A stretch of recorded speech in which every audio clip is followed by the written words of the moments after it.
You look very nice. Oh, thank you. Well, you do. You look very, very sharp, very dapper. You just got back from London. Yes. What are you doing in London? Filming the latest installment of the Fast and Furious franchise, Fast 9. Wow, so... Thank you. Thank you. And this is the first time you've been in the Fast and Furious, right? That is correct. Yeah, that's a good franchise to join, isn't it? So they tell me. Yes. Yes, indeed. How long have you been shooting that? Since June. Uh-huh. Yeah. And it's going well? Yeah, just been living in London since June. What are you playing? Can you tell us yet or no? I cannot. Okay, fine. Thanks for being here. That is John Cena, Okay, everybody. thank you, everybody. I appreciate it. And it's been fun. I believe you've been working nonstop since like 2002 or something, I read. That's correct. So what is the longest time you've had off? I haven't taken a vacation ever.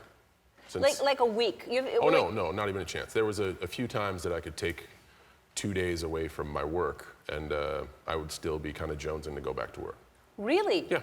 So do you obviously like to work? Well, I love what I do, and it's a weird opportunity where it shouldn't necessarily happen. I don't know how to tell you this, but I play fight with people for a living. So that shouldn't be a job. So I really enjoy it, and I love what I do, and I just know that it's going to end at some point, so I kind of want to enjoy it all. Right. And I've spent a lot of time wanting to just continue to work, but as of late, I've been able to kind of undo that hardwiring and enjoy the now and take some time off and take a breath and actually really live for a important. little You bit. need balance in your life. And I think it's great, and I know a lot of people have that fear that the offers will stop coming, so I have to keep working, but you have to have some like restorative time. Yeah. So, but do you have hobbies? Do you play golf or tennis, or you work out, obviously? I'm gonna start soon. You gonna start working out? Yeah, you should do something about that. I spend a lot of time in the gym. I literally, believe it or not, I'm actually just taking time to reflect on myself, where I've been, what I believe in, where I want to go, and just make sure that I keep it all together every Yeah, good. Yeah. And you have another children's book coming out. And there's that. This is a lot of... Yes. So, and the first one did very well. Yeah, it was a New York Times bestseller. That's amazing. Yeah. I mean, for the kids love it, obviously, and they're picky, those kids. They are. Yeah. So this one, what is this one about? So the first one was about never giving up and being okay being different. Elbow Grease has brothers, and he's the most different and peculiar truck, but his special talent is never giving up.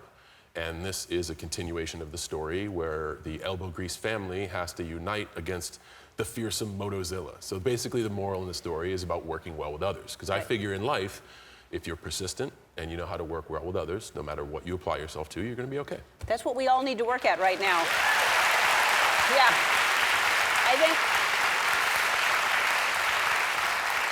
that's a good book right now, because I think we're all so divided that we need to learn how to work well with others. It's important. Yeah. So you were picked on as a kid. I was. And for what reason? Well, as you can see, I have a very peculiar fashion sense. I don't think it's peculiar. I lived in a very... So I lived in a very small town, and that is like the tamest of outfits. The oversized fedora, the undersized tank top, and the jam shorts were like the tamest. I used to wear the airbrushed overalls, the MC Hammer pants. You used to wear my shirts on backwards, keep all the tags on my clothes. The backwards thing was Kris Kross, right? Yes, they made me jump. Well... There's a lot of Kris Kross fans here. That's amazing. That's amazing, yeah.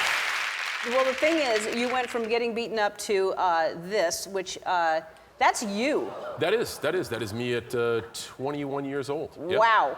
Yep. That is you starving yourself. That's also, once again, a peculiar fashion sense. As there is not much material there, and I believe I've fallen into a bucket of paint. Right. That's amazing. That takes me back down to memory lane. That's a long time ago. Yeah. I was actually living in my car around the time that was taken. I was homeless. Wow. Yeah. Well, nobody's going to mess with you, though. They did not. I worked at a gym, yeah. So I just used the locker room as a gym as my house. It was great. Very smart. You're making an announcement right now. What is it? I wanted to save this for your program only because people just saw how giving and helpful you are. So people often bring up the work that I've done with Make-A-Wish. And I really, when I find a cause, I get dedicated and invested. I've found a new cause. The name of the organization is called FitOps. It helps veterans. These are men and women who have served our country after they pretty much lose their path in life, because 20 of these people a day commit suicide. And FitOps wants to take that number down to 0. So when we find a cause we're passionate about, we say like, well, how can I help? I want to not only be active in this charity, but I want to call you to action to donate.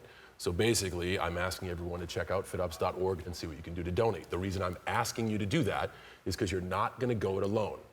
The money you give, I will match. Starting right now, up until Veterans Day, every dollar you give, I will match up to $1 million. Wow.